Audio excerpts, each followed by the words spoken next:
High dusting is a very important task, as viruses live in dust and can easily be inhaled by patients, staff and visitors.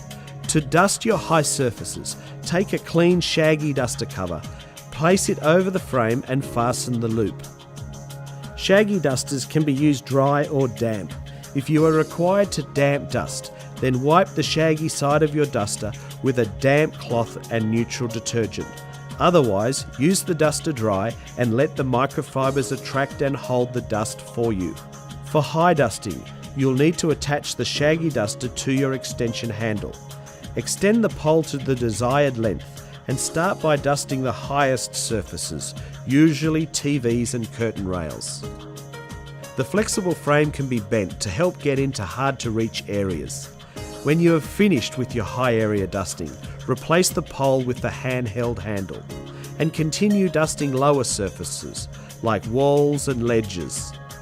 Use the shaggy side for getting into hard-to-reach areas and use the short side for dusting flat panel screens. After use, remove the cover and place it in the bag for later laundering.